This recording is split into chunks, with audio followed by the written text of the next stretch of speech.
Before I begin this new episode of Goldgrind, I want to give a big apology to everyone watching the series for not uploading as frequently as many of you would like. My schedule has been extremely busy, to the point that even I spend less time with family as I should. And I don't want to release episodes unless they have a proper storyline, full editing effort, and complete details showing exactly how every piece of gold was earned for each BiS item. Everything you're about to see in this episode was actually recorded over a month ago, even more, but without enough free time to properly edit it, I simply couldn't release it sooner. With that said, let's begin. In the previous episode, Goldgrind and his olds, Gringo and Ringo, managed to farm enough gold for the third BiS item, a BiS offhand sword. Just under 50k gold was collected, enough for two separate trades that sold almost instantly. If you missed just how difficult and intense the grind was right after the gold squish, make sure to check out the previous episode. Before we fully jump into this one, there are few important things to mention. After the BiS item was claimed from the mailbox, all three characters combined had less than 2000 gold left. That's far from ideal, especially since both alts rely heavily on having available gold to buy materials, craft profession items, and continue selling on the auction house. So while I was editing the previous episode, which by the way took nearly an entire week, and taking a short break from active series progression, Gringo was quietly running Operation MEG in the background 24/7. The result? If everything sold, even at slightly lower prices than originally posted, Gringo would generated roughly 20,000 gold in total, which is nearly half of what the entire previous episode produced. Part of that gold stash was then transferred to Ringo, allowing him to purchase the remaining important enchanting recipes and finally begin making serious gold on that alt as well. While Gringo and Ringo continued making gold in the background of this episode, it was time to create another alt, unlocked after obtaining the third BiS item. So let me introduce you to GoldSkin, another Death Knight, another farming alt, but this time with two completely new professions. Just like the others, the journey started once again in the DK starting zone, followed by another trip to Stormwind at level 64. At this point, the entire process is almost routine, around an hour and a half to reach this stage. But before heading to Outland and continuing the leveling journey, let's talk about professions. As the name already suggests, GoldSkin main profession is skinning, paired with leatherworking. That was the initial plan, but later that will change. You'll see how. Unlike some other professions, skinning had to be leveled manually. No shortcuts through the auction house this time, and that's exactly what GoldSkin did. Skinning was leveled all the way to skill 300 across zones near Stormwind, including Elvin Forest, Redridge Mountains, Strangleton Vale, and several others. With a little help from the auction house, leatherworking followed shortly after. That meant one important thing. Every beast in Outland could now be skinned while leveling. Perfect. After that, it was time for Outland, and, as usual, Hellfire Peninsula. By now, these quests can probably be done blindfolded. Goldgrind's Farming Alt Academy has repeated this route so many times already that it almost feels automatic. Once GoldSkin reached level 68, it was time to visit what is probably one of the best skinning zones in all of TBC, Northrend. The zone is full of quest chains involving beast kills, which makes it perfect for this kind of character. Questing for experience while skinning everything along the way. A true win-win situation. It may have not been the fastest leveling route possible, but it was definitely one of the most gold efficient. For the final push to level 70, GoldSkin completed the arena quests. Very little time invested, a few random players joined to help, and suddenly half of a level of Northrend experience was already secured, before even leaving Outland. At this point, GoldSkin could have stayed in Nagrand and continued farming more Knothide leather. But the experience gains were becoming slower and slower. Eventually, he decided it was better to buy some leather directly from the auction house, make another visit to Honor Old for epic flying and all the remaining leatherworking recipes, and push the profession to skill 350, just enough to continue smoothly into Northrend.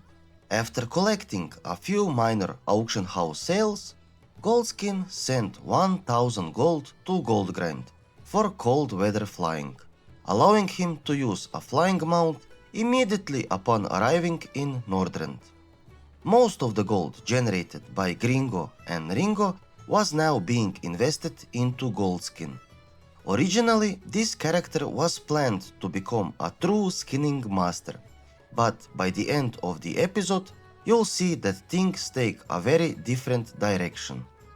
Once GoldSkin arrived in Borean Tundra, the first step was learning the Northrend profession ranks, before beginning the final 10-level journey to level 80.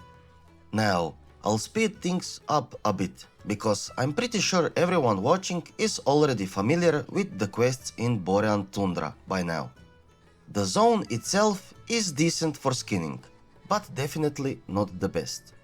Many beasts drop Borean leather scraps instead of full Borean leather, but they are easier to kill and still have a chance to drop Arctic fur, which keeps the farming somewhat worthwhile.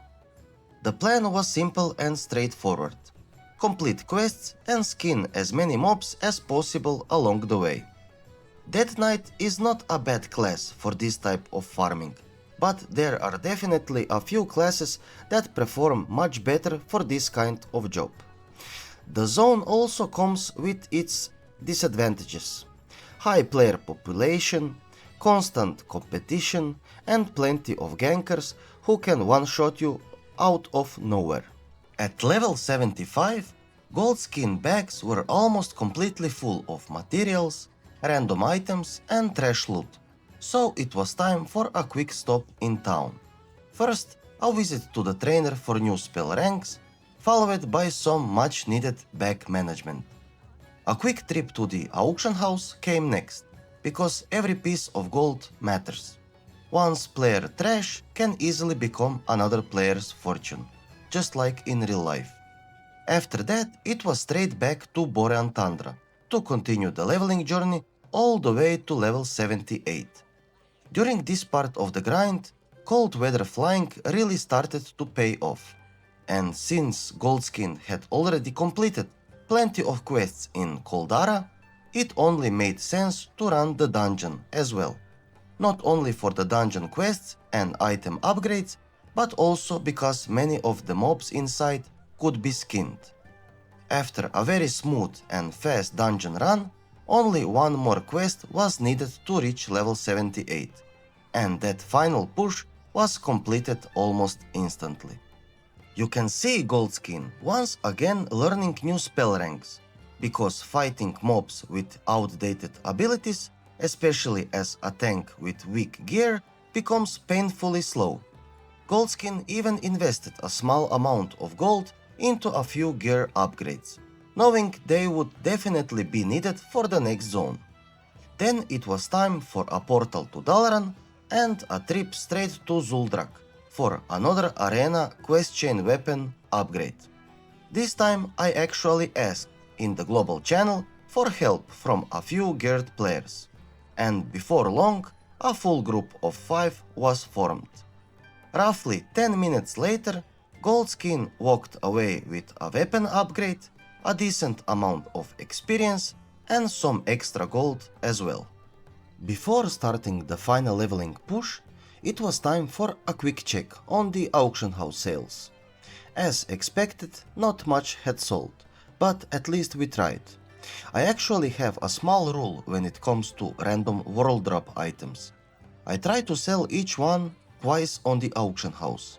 If both auctions fail, then it's straight to the vendor.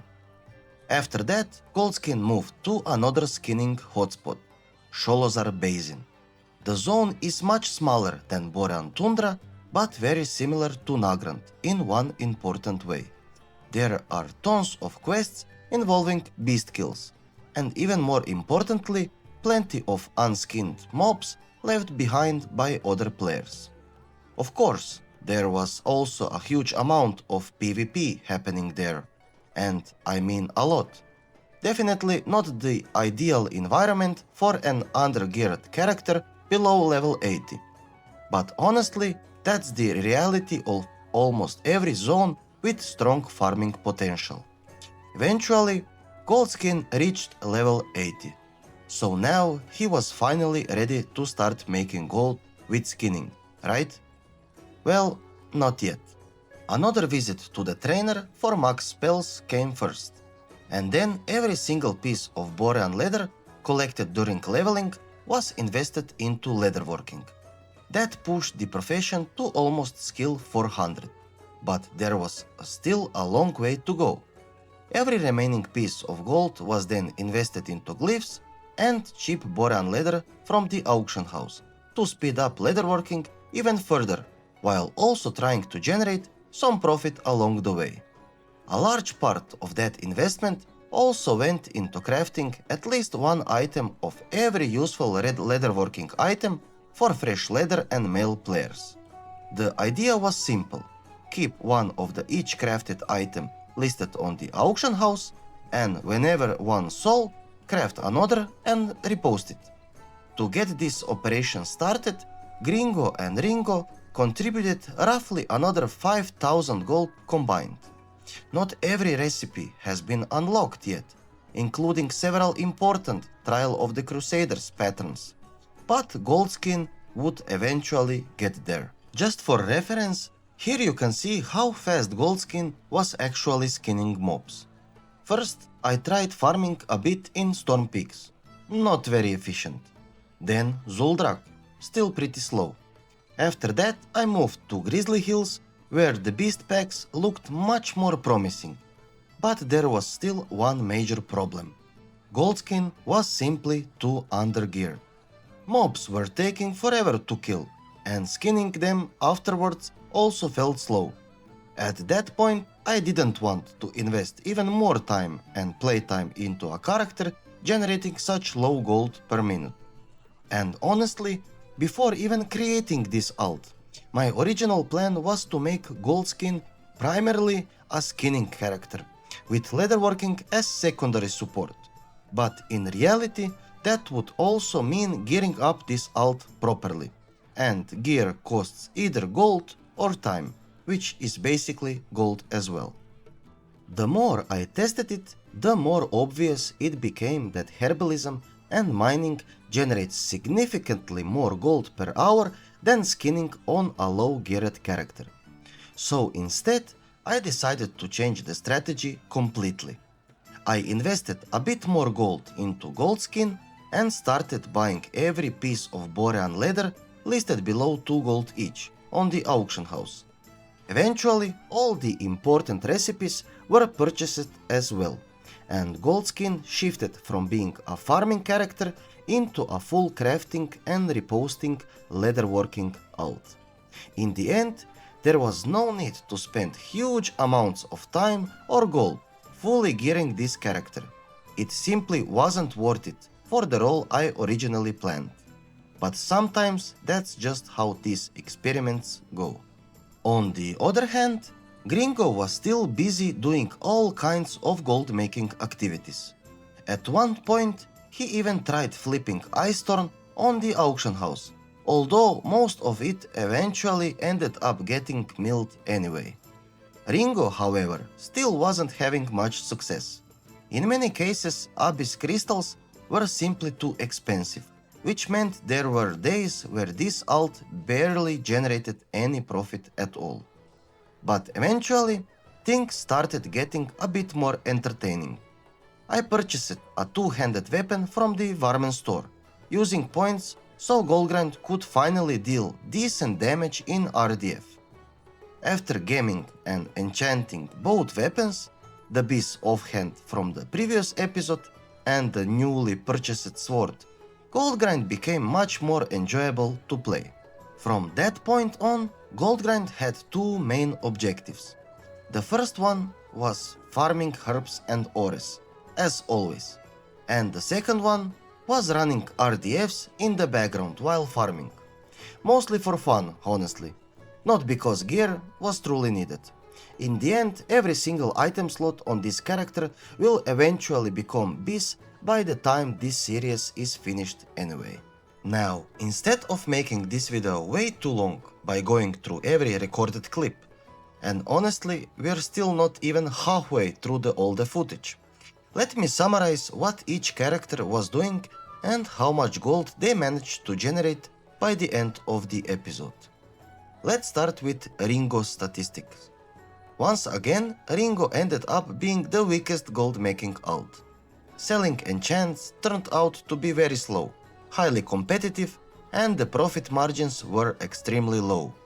He also continued experimenting with turning jewel crafting rings into enchanting materials, but the biggest issue remained the same: not enough cheap eternal earth on the auction house.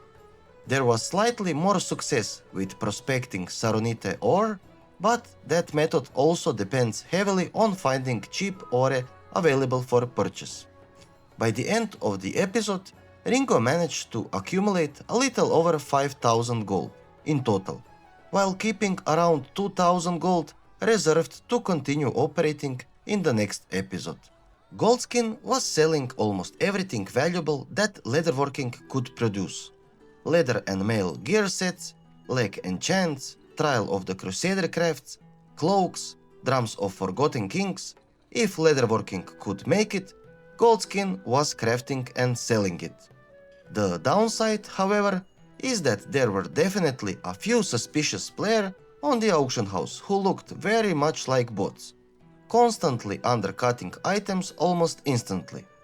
Still, despite the heavy competition, GoldSkin kept reinvesting nearly all of his earnings back into the method itself. That's the main reason why the character still appeared to have a relatively low amount of raw gold in the bags.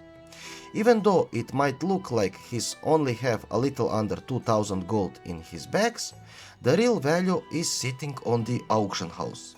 At this point, GoldSkin had crafted items listed worth roughly 20,000 gold in total. And honestly, for what is still basically a fresh gold making alt, this turned out to be far more efficient than slowly farming beasts and skinning them one by one. Gringo once again absolutely smashed it. Inscription turned out to be a very strong profession in Wrath of the Lich King.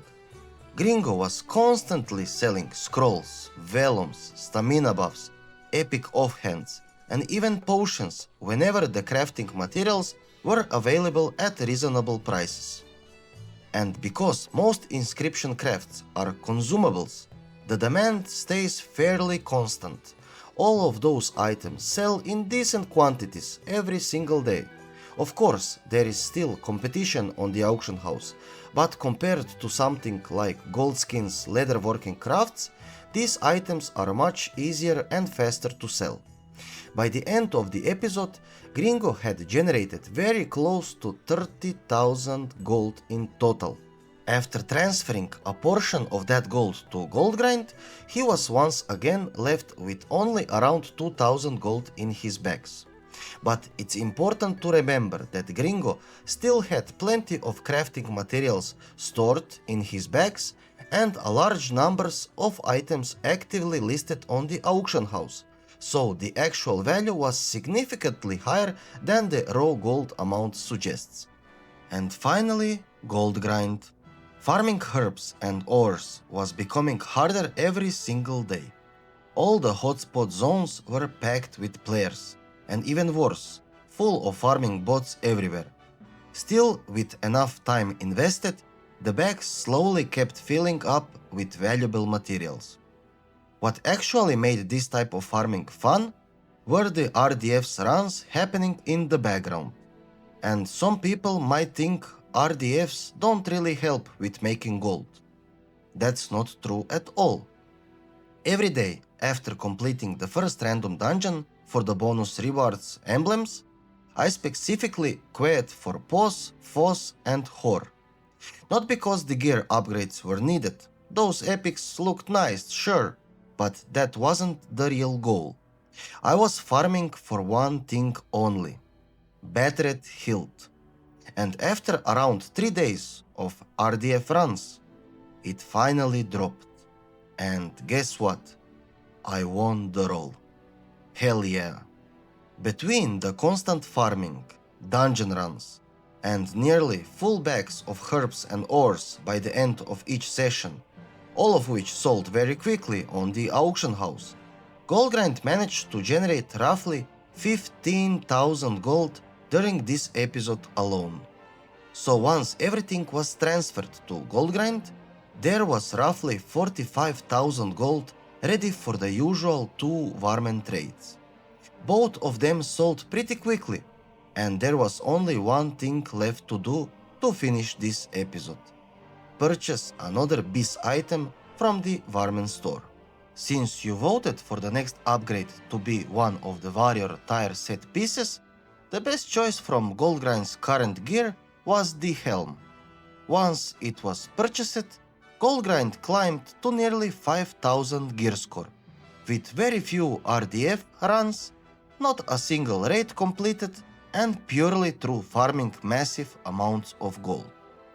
And while I'm showing you the detailed sales statistics from all gold making characters to be full transparent to all of you, there are a few more things worth mentioning. I think the next 3 upgrades should simply be the 3 remaining tire set items, so there's probably no need for another Discord vote just yet. Comment down below what you think about that. Also, while I was inactive on YouTube and didn't have enough time to properly edit this episode, I still barely managed to keep the alts running and continue their gold making operations in the background. At the start of the next episode, I'll reveal exactly how much gold was farmed in total. And trust me, the amount might be enough for multiple BiS items. Maybe, we'll see. So go ahead and leave your gold guesses in the comments below. The person with the closest guess to the real amount will win 10,000 gold from my main account. Good luck to all. And if you don't want to miss that episode, make sure to subscribe, leave a like, and if you want to support the series even more, you can always buy me a coffee or become a YouTube member. Until then, see you in the next episode.